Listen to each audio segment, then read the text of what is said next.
तोरा एई मिछा बहाना मते लागे भारी भला निजे निजे को दिन आसी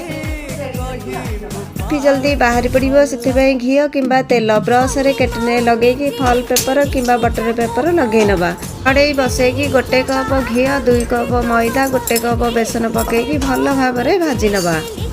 आउ गोटे कड़े बसैकी 2 कप चीनी पकईकी टिके पानी देकी चाशनी बनैबा चिपचिपा है पर्यंत फुटे नवा चाशनी आमर ए रेडी होगा भाजिकी रखि बेसन मैदा पकईकी भल भाव जंती नवा गोटे गाढ़ा डो बनैबा